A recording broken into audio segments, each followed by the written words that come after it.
Hello అండి. నమస్తే. Welcome back to my channel. ఈరోజు నేను రొయ్య పొట్టు కారం రోట్లో ఈజీగా ఎలా తయారు చేసుకోవాలో చూపిస్తానండి. ఇది షార్ట్ వీడియో అయినందువల్ల అన్నీ కూడా నేను మీకు చూపించలేకపోతున్నాను. క్లిప్స్ అనేది యాడ్ చేస్తాను, ఒకసారి చూసుకోండి. అలాగే కామెంట్ సెక్షన్లో నేను వివరంగా ఇంగ్రీడియంట్స్ చెప్తాను, ఒకసారి నోట్ చేసుకోండి. ఇవి వచ్చేసి రొయ్య పొట్టు శుభ్రంగా క్లీన్ చేసి తడి లేకుండా ఎండబెట్టిన తర్వాత ఆయిల్ వేసి వేడి చేసి పెట్టుకోవాలండి. అలాగే ఎండుమిరపకాయలు కొంచెం ఆయిల్ వేసి ఫ్రై చేసుకోవాలి. పల్లీలు వచ్చేసి ఆయిల్ లేకుండా డ్రై రోస్ట్ చేసి పెట్టుకోవాలండి.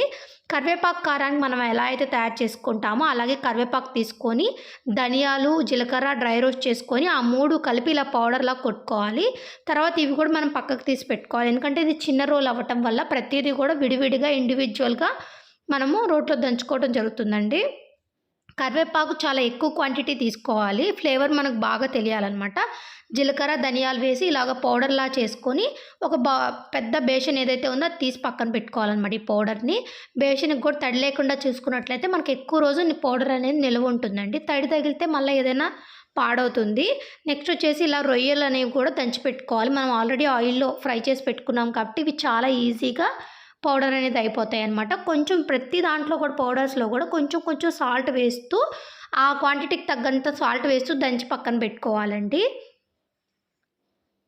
చాలా ఈజీగానే నలిగిపోతాయి అన్నమాట. ఇవి శుభ్రంగా దంచుకోవాలి. ఇది మెయిన్గా మనకి ఇందులో ఇసుకుంటుంది. క్లీనింగ్ ప్రాసెస్ అనేది కంపల్సరీ అనమాట. క్లీన్ చేయకుండా ఫ్రై చేసుకున్నట్లయితే ఇసుక మటుకు మనం తినలేమన్నమాట, అంత ఇసుకుంటుంది ఇందులో. శుభ్రంగా క్లీన్ చేసుకున్న తర్వాతే మనం ఫ్రై చేసి దంచుకోవాలి. ఈ రకంగా మొత్తం కూడా దంచుకొని ఒక బేషన్లోకి పక్కకు తీసి పెట్టుకోవాలి. కరివేపాకు కారము ఇంకా ఈ రొయ్య పొట్టు దంచుకున్నవి తీసుకొని పక్కన పెట్టుకోవాలి.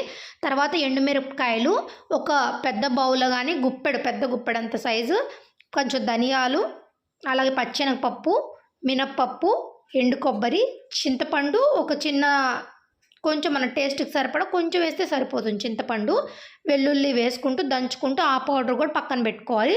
ఎండుమిరపకాయలు వేసేటప్పుడు మన స్పైస్ అనేది చూసుకుంటూ వేసుకోవాలి. ఈ బేషన్లో ఇలా రోకల సహాయంతో సాల్ట్ సరిపోయిందో లేదో చూసుకొని కొంచెం యాడ్ చేసుకుంటూ మిక్స్ చేసుకుంటే రొయ్య పొట్టు కారం అనేది రెడీ అయిపోతుంది. ఇంగ్రీడియంట్స్ అన్నీ కూడా నేను వివరంగా మీకు కామెంట్ సెక్షన్లో పెడతాను, ఒకసారి చెక్ చేసుకోండి. మీకు కనుక ఈ వీడియో నచ్చినట్లయితే please do like, share and subscribe and thank you for watching my channel అండి.